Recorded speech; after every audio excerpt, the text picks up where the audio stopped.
सभी को जय जिनेन्द्र। मंगलाचरण करते हैं। नमिदूण सौव सिद्धे झाणुत्तम खविद दीह संसारे। दस दस दो दो यजने दस दो अनुपेहणम वोच्छे। बोलिए श्री 1008 शांतिनाथ भगवान की जय। आचार्य श्री कुंद कुंद स्वामी की जय। हम सभी का ये परम सौभाग्य है कि हम 12 अनुप्रेक्षाओं का वर्णन करने वाले 12 अनुप्रेक्षा ग्रंथ का अध्ययन कर रहे हैं। यह ग्रंथ आचार्य कुंद कुंद स्वामी का रचा हुआ एक अनुपम ग्रंथ है। इसमें 91 गाथाओं के द्वारा 12 भावनाओं का सर्वप्रथम वर्णन जिन आचार्यों ने किया है वो सबसे पहला वर्णन हमें यहाँ पर मिलता है। इस दृष्टि से ये बहुत प्राचीन ग्रंथ है और बहुत अच्छा, एकदम सरल भाषा में, प्राकृत भाषा में है, एकदम सरल भाषा में इसका अध्ययन आप सभी कर रहे हैं। पूर्ण विनय भक्तिभाव पूर्वक व्यवस्थित रूप से बैठकर और नियमित रूप से आप इसका स्वाध्याय कर रहे हैं। प्रतिदिन 2 गाथाओं का अर्थ होता है। आज गाथा क्रमांक 40 और 41, इन 2 गाथाओं का अर्थ होगा लोक भावना चल रही है। लोक भावना में हम ये चिंतन करते हैं कि इस 3 लोक में कहाँ कैसी संरचना है, इसका चिंतन लोक भावना में किया जाता है। चलिए प्रारंभ करते हैं हमारे अध्ययन की पद्धति। एक एक शब्द का उच्चारण, एक एक शब्द का अर्थ। गाथा क्रमांक 40 उच्चारण। निरया निरया हवन्ति हवन्ति हेठा हेठा। इसमें आधा टा ठा और बड़े आ की मात्रा है। हेठा। मध्ये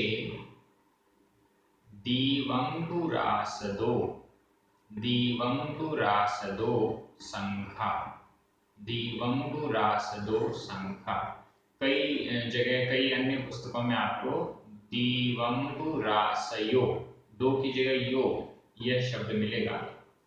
अर्थ की दृष्टि से बराबर अर्थ निकलेगा। और यहाँ संख्या के बीच में रासदो संख्या, इसके बीच में एक अवग्रह का चिन्ह है। अवग्रह का चिन्ह कई जगह लिखा भी जाता है और कई जगह नहीं भी लिखा जाता है। सग्गो सग्गो। तिसठी भेदो तिसठी भेदो। आधा टा ठ छोटी ई की मात्रा। तिसठी भेदो। एक तो उद्धम। आधा ड ढ और उसके ऊपर बिंदी। उद्धम। हवे मोक्षो मोक्षो। निरया हवन्ति हेठा निरया हवन्ति हेठा। मध्ये दीवंबुरासदो संखा मध्ये दीवंबुरासदो संखा। सग्गो तिसठी भेदो सग्गो तिसठी भेदो। एतो ऊर्ध्वं हवे मुखो एतो ऊर्ध्वं हवे मुखो। बहुत अच्छा वर्णन है। 3 लोक का वर्णन यहाँ पर हो रहा है। 3 लोक में सबसे हेठा, हेठा मतलब नीचे। निरया हवन्ति हेठा। निरया निरय नरक। हवन्ति होते हैं।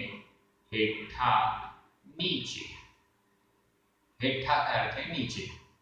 नीचे, नीचे वाले हिस्से में निरया हवन्ति, निरय नरक हवन्ति होते हैं। जो 3 लोक का नक्शा है वो आपके सामने, मतलब आपके दिमाग में होगा।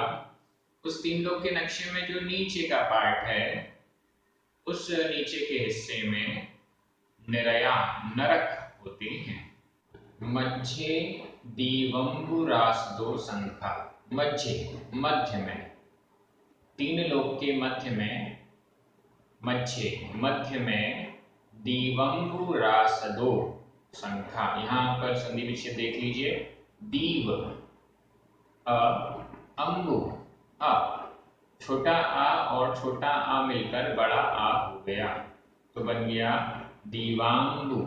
लेकिन ये जो बिंदी है वो हो गया आधा मा और ब, ये संयुक्त अक्षर हो गया। तो संयुक्त अक्षर से पूर्व जो दीर्घ स्वर है, बड़ा स्वर है, वो प्राकृत में छोटा हो जाता है। इस दृष्टि से वापस वह छोटा आ हो गया तो बन गया दीवंगु। रासदो, और इसके बाद है एक अवग्रह का चिन्ह। अवग्रह का चिन्ह का मतलब होता है अ, तो संख्या है तो इसमें अवग्रह का चिन्ह लगा हुआ तो बन गया असंख्या। दीव अम्बु रासदो असंख्या। दीव, दीव का अर्थ होता है द्वीप, द्वीप।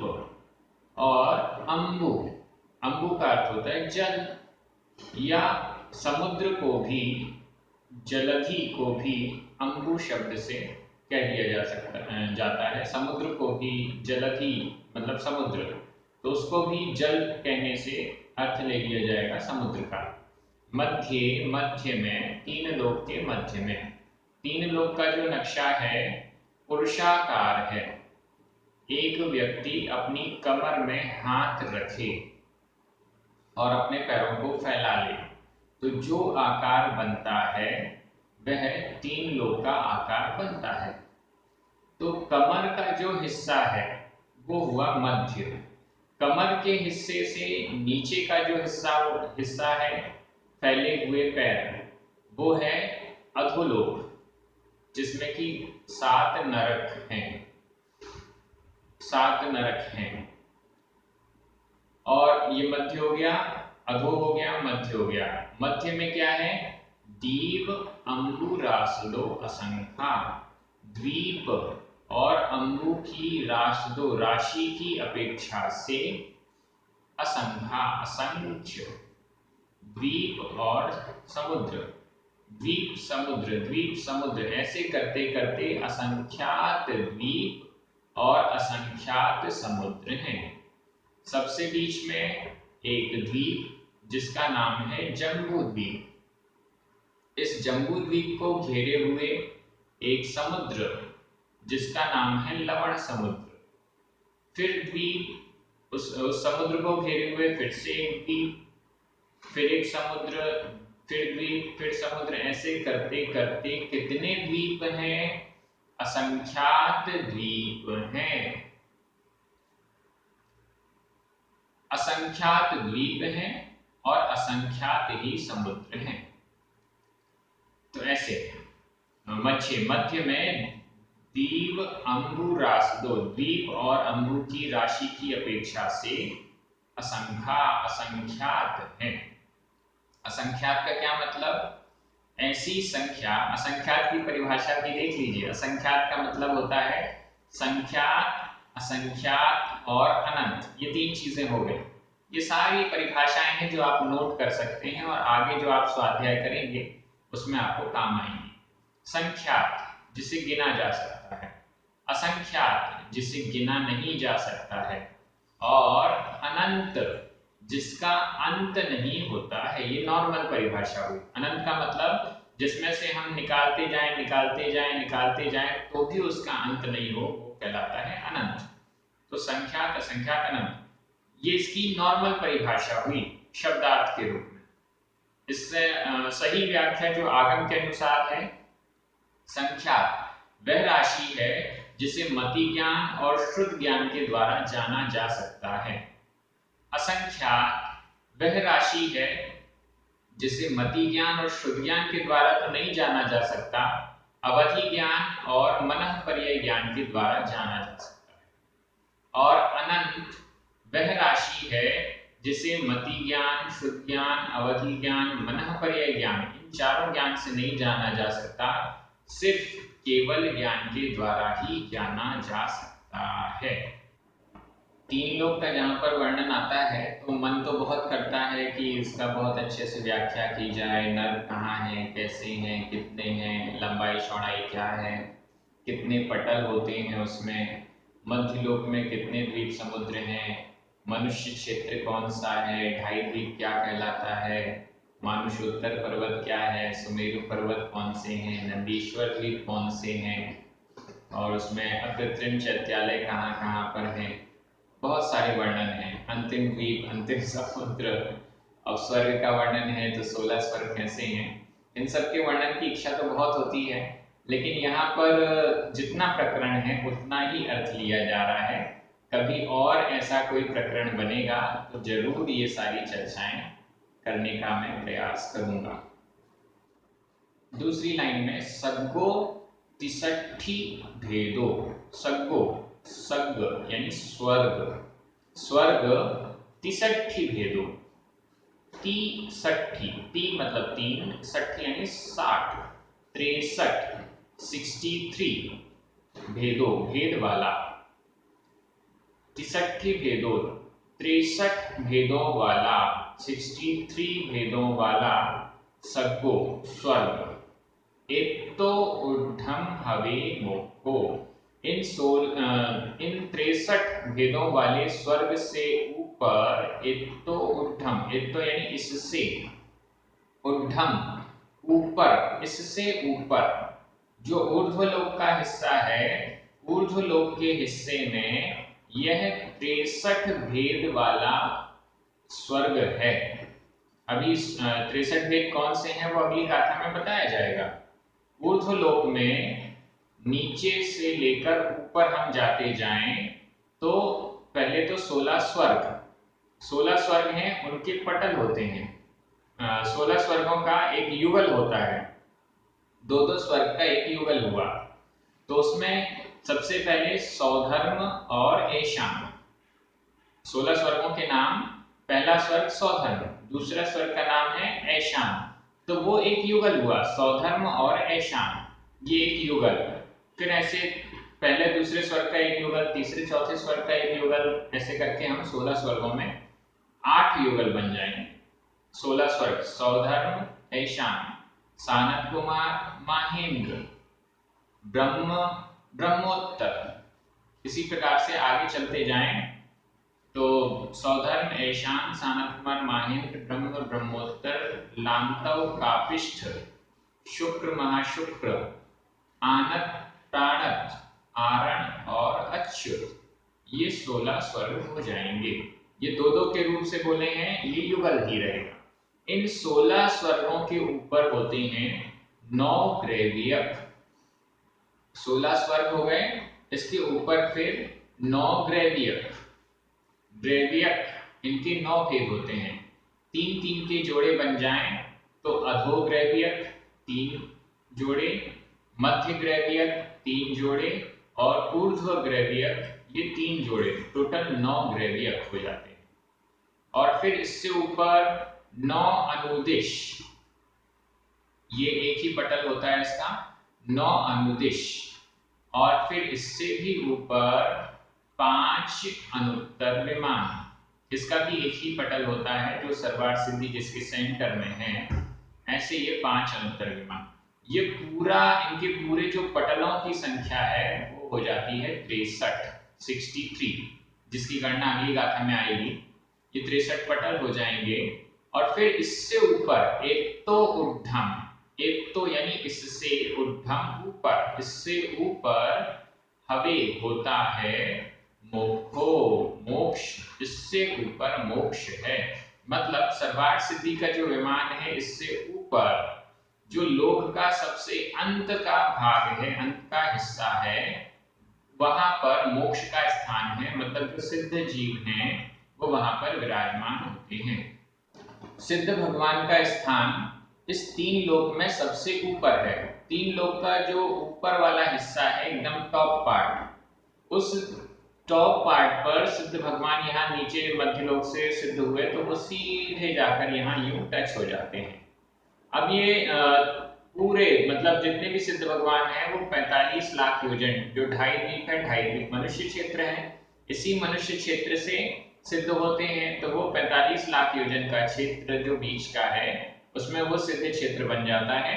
और जैसे एक अपन एक गुब्बारा यहाँ पर गैस का गुब्बारा छोड़ेंगे तो वो इस कमरे की छत से जाके चिपक जाएगा, वैसे ही सिद्ध भगवान भी सबके सिर जो हैं वो ऊपर 3 लोक का जो सबसे ऊपर वाला हिस्सा है उससे जाके टच हो जाता है। तो सभी सिद्ध भगवान का ऐसा ही रहता है सिस्टम।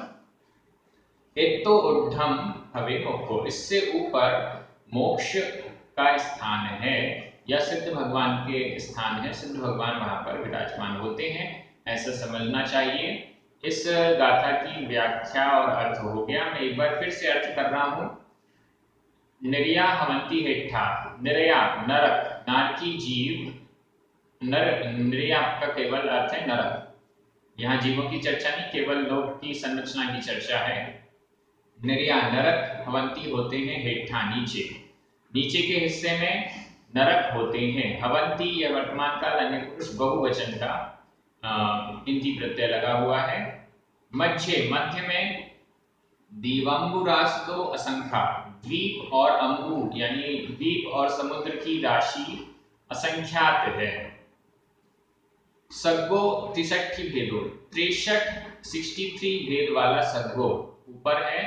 एतोर्ध्वम, और इससे भी ऊपर मोक्षो, मोक्ष हवे होता है। हवे यह वर्तमान काल अन्य पुरुष एक वचन का अनियमित प्रयोग है। इस प्रकार से इस गाथा का अर्थ हो गया। अब 63 भेद वाला स्वर्ग कैसे होता है, इसको अगली गाथा में आचार्य कुंत स्वामी स्वयं स्पष्ट कर रहे हैं। गाथा क्रमांक 41 उच्चारण देखते हैं। इगतीस, इगतीस, सत्त, चत्तारी, चत्तारी, दोन्नी, दोन्नी, आधाड़ा पुराणा छोटी ई की मात्रा, दोन्नी, एक एक, एक एक, आधा का पूरा का एक ही मात्रा, आधा का पूरा का, एक एक, छक्क, चदुकप्पे, चदुकप्पे, तित्तीय, तित्तीय, एक एक केंदय, एक एक केंदय, थोड़ा सा कठिन लग रहा होगा, एक एक केंदय। देखिए आधा का पूरा का एक ही मात्रा, फिर से आधा का पूरा का एक ही मात्रा और बिंदी, एक एक केंदय, एक एक केंदय, राम, उडु आदि, उडु आदि, यहाँ दा में बड़ी ई की मात्रा है, उडु आदि, तेसठी, तेसठी, यहाँ भी आधा टा ठा बड़ी ई की मात्रा। थोड़ा सा इसमें बहुत सारे संयुक्त अक्षर हैं इसलिए थोड़ा कठिन लग रहा होगा, लेकिन प्रैक्टिस कीजिएगा तो बन जाएगा। इगतीस सत्त चत्ता, इगतीस सत्त चत्तारी दोर्णी, इसको अपन ऐसा कर लें, इगतीस सत्त चत्तारी, यहां तक ले लीजिए पहला चरण। इगतीस सत्त चत्तारी, दोन्नी एक एक छक्क चतुकप्पे, दोन्नी एक एक छक्क चतुकप्पे, तित्तीय, तित्तीय एक एक केंदय, तित्तीय एक एक केंदय, णाम उडु आदि तेसठी, णाम उडु आदि तेसठी। फिर से देखते हैं। इगतीस सत्त चत्तारी, इगतीस सत्त चत्तारी, दोन्नी एक एक छक्क चतुकप्पे, तित्तीय एक एक केंदय, तित्तीय एक एक केंदय, णाम उडु आदि तेसठी, णाम उडु आदि तेसठी। गाथा का अर्थ देखिए, बहुत ध्यान से देखिएगा। 63 पटल कैसे होते हैं उसकी गिनती, किस किस स्वर्ग में कितने कितने पटल होते हैं उसकी गिनती हमें यहाँ पर मिलेगी। आप अपनी कॉपी में नोट भी करते जाइए, सरलता हो जाएगी यदि आप कैसे नोट करें। पहले तो 16 स्वर्ग के नाम लिखिए। पहला सौधन ऐशान, ये पहला युगल हुआ। फिर दूसरा नंबर डालिए सानत कुमार माहेंद्र, तीसरा नंबर डालिए ब्रह्म ब्रह्मोत्तर। इस प्रकार से आगे चलते जाइए तो पूरे हो जाएंगे 16 स्वर्ग के नाम। इसके बाद फिर 9 ग्रैव्यकों के नाम, फिर 9 अनुदिश और फिर 5 अनुत्तर। फिर इसमें कितने कितने पटल हैं वो आप इनके सामने लिखिएगा, टोटल कीजिएगा 63 हो गए कि नहीं, वो आपको क्लियर हो जाएगा। तो यहाँ गाथा में देखें, इगतीस इकतीस, एक तीस यानी 30, 31, 31 पटल। यहाँ पटल बोल रहा हूं मैं, लेकिन नीचे एक एक केंद्र, इंद्र का मतलब है इंद्रक, एक एक इंद्रक, एक एक पटल हुआ। पटल का मतलब होता है लेयर। मान लीजिए पहला स्वर्ग है, अब इस पहले स्वर्ग में 31 पटल हैं, 31 लेयर हैं। हम कह सकते हैं 31 मंजिल हैं, पहली मंजिल, दूसरी मंजिल, तीसरी मंजिल, ऐसी 31 मंजिल हैं। और उन मंजिलों में 31 फ्लैट हैं एक के ऊपर एक। उन फ्लैट्स के बीचों बीच में एक विमान होता है जिसका नाम इंद्रक होता है, वह इंद्रक है। फिर उस इंद्रक विमान के चारों तरफ लाइन से, चारों दिशाओं में, चारों भी दिशाओं में लाइन से जो विमान होते हैं वो कहलाते हैं श्रेणीबद्ध। श्रेणी मतलब पंक्ति, श्रेणीबद्ध। और उन श्रेणियों के बीच में यहाँ वहां जो इधर उधर बिखरे हुए होते हैं वो विमान कहलाते हैं प्रकीर्णक। प्रकीर्णक 3 प्रकार के विमान होते हैं। इंद्रक जो सबसे सेंटर में है, श्रेणीबद्ध जो लाइन से हैं, दिशाओं में, विदिशाओं में और उनके भी अंतर दिशाओं में, और प्रकीर्णक जो लाइन से नहीं है, बिखरे हुए हैं यहाँ वहां, तो वह है प्रकीर्णक। 3 प्रकार के विमान, एक एक पटल में ये तीनों प्रकार की संरचनाएं होती हैं। तो यहाँ पर इंद्रक गिना दिए, इंद्रक गिना दिए मतलब पटल गिना दिए, तो वो 63 पटल हो जाते हैं। कैसे? 31। पहला, सौधर्म और ऐशान कल्प में, कल्प का मतलब स्वर्ग, सौधर्म और ऐशान स्वर्ग में मतलब पहले और दूसरे स्वर्ग में 31 पटल होते हैं।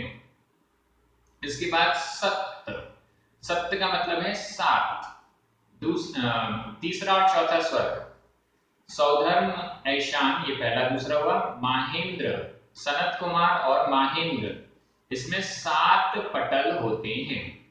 इसके बाद चत्तारी, चत्तारी मतलब 4 पटल, 5वें और 6वें स्वर्ग, ब्रह्म और ब्रह्मोत्तर, इन स्वर्गों में 4 पटल होते हैं। इसके बाद लांतव और कापिष्ठ, इन स्वर्गों में दोन्नी, दोन्नी मतलब 2 पटल होते हैं। 31 पटल, 7 पटल, 4 पटल, 2 पटल। पटल बोले हैं इंद्रक, मैं अभी पटल बोल रहा हूं, इस गाथा में इंद्रक की संख्या गिना रहे हैं। इंद्रक होते हैं, ऐसा समझ लीजिए। 31 इंद्रक, 7 इंद्रक, 4 इंद्रक, दोन्नी यानी 2 इंद्रक। इसके बाद वाले स्वर्गों में मतलब शुक्र, महाशुक्र और शतार, सहस्रार, इन स्वर्गों में एक एक संधि विच्छेद कर लीजिए, एक का में अ और एक का ए, आ और ए मिलकर आ का लोप हो गया, ए बचा। एक इंद्रक होता है, मतलब 12वें स्वर्ग तक आ गए। पहले दूसरे स्वर्ग में 31, तीसरे चौथे में 7, 5वें 6वें में 4, 7वें 8वें में 2, 9वें 10वें में 1, 11वें 12वें स्वर्ग में 1। इसके बाद छक चतुकप्पे, आगे के 4 कल्पों में मतलब 13, 14 और 15, 16 में छक्के यानी 6, 3 और 3 6। 16 स्वर्गों में टोटल कितने हो गए? 31, जोड़ते जाइए, 31, 31, 7, 31 और 7 38 हो गए, 38, फिर उसमें 4 जोड़ दीजिए 42, फिर 2 जोड़ दीजिए 44, फिर 1 और 1 45, 46, फिर आगे के जो 4 कल्प हैं उसमें टोटल 6, मतलब 3 और 3 6, तो कितने हो गए? टोटल हो गए 52। ये 52 16 स्वर्गों में हो गए 52। अब इसके आगे क्या सिस्टम है? 9 ग्रहवीय, 9 अनुदिश और 5 अनुत्तर विमान, इनमें कितने हुए? तो नीचे वाली लाइन तीय, ती यानी 3, तीय यानी त्रिक, 3 का त्रिक है, 3 का त्रिक। 9 ग्रहवीय में मैंने बताया था 3 3 का जोड़ा बना दिया गया है, अधोग्रैवियक, मध्यग्रैवियक और ऊर्ध्वग्रैवियक, जिसमें हर 3 का त्रिक, मतलब 3 3 का ग्रुप हो गया, ये 9 ग्रैवियक हैं। और इसके आगे फिर एक एक केंद्र, इसके आगे जितने भी हैं उसमें एक एक इंद्रक 9 ग्रैवियकों में, और फिर आगे जो भी 9 अनुदिश और 5 अनुवर्तन है, सब में एक एक इंदय, एक एक इंद्रक। इसमें संधि विच्छेद देख लें, एक आ, एक ए, और ए मिलकर आ का लोप हुआ, ए बच गया। इंदय, यहाँ भी एक प्लस इंदय, आधा छोटा आ और इंदय का ए मिलकर आ का लोप हुआ, ए रह गया। तो एक एक इंदय, एक एक इंद्रक, यह अर्थ हो गया। 3 के त्रिक में, 3 के त्रिक में या 3 त्रिकों में, ऐसा कर लें, 3 त्रिकों में और आगे के सभी में एक एक इंद्रक। ऐसे कितने हो गए? 9 तो ग्रैवियकों में 9 पटल, एक एक ग्रैवियक का एक एक पटल, तो 9 पटल ये हो गए। 9 अनुदिशों का पूरा एक पटल, ये 10वां पटल हो गया। और फिर 5 अनुत्तर विमान का एक पटल, ये 11वां पटल। 11 पटल और जोड़ दीजिए। स्वर्गों में 52 पटल हो चुके थे, 52 के बाद 9 ग्रैवियक के 9 जोड़े तो 61 हुए। 9 अनुदिशों का एक पटल 62, और फिर 5 अनुत्तर विमानों का एक पटल, वो हुआ 63। ये 63 पटल, 63 इंद्रक हो गए। इसमें राम कुड्डू आदि 63 यानी 63 ये इंद्रक हुए, जिसमें उडु आदि मतलब ऋतु आदि ये नाम वाले 63 इंद्रक हैं। सबसे नीचे पहले स्वर्ग के पहले पटल का जो इंद्रक विमान है उसका नाम है ऋतु। सबसे ऊपर वाले 5 अनुत्तर विमान वाला जो पटल है उसमें सबसे सेंटर वाले इंद्रक का नाम है सर्वार्थ सिद्धि। ये फेमस है इसलिए आपको याद भी होगा, सर्वार्थ सिद्धि। तो इस प्रकार से ये 63 पटल स्वर्गों के हो गए। हो सकता है आपको हल्का फुल्का समझ में ना आया हो, तो आप वीडियो को दोबारा देखिएगा, गाथा को फिर से समझने का प्रयास कीजिएगा और अपनी कॉपी में ये 63 की संख्या नोट कीजिएगा। स्वर्ग के नाम लिखिए और उनमें कितने कितने पटल हैं वो लिखिए, तो टोटल करके 63। ऐसे में आपको और अच्छे से समझ में आ जाएगा। आप सभी बहुत अच्छे से पढ़ रहे हैं, सभी का अध्ययन बहुत बढ़िया तरीके से हो रहा है, एक एक शब्द आप समझ रहे हैं और आचार्य कुन कुन स्वामी के भावों को पकड़ने का प्रयास कर रहे हैं। बहुत बहुत अच्छा आनंद आपको आ रहा है, बहुत बहुत धन्यवाद। हमारे जो पुण्यार्जक, प्रचारक और स्पॉन्सर्स हैं सभी को बहुत बहुत धन्यवाद। जय जिनेंद्र।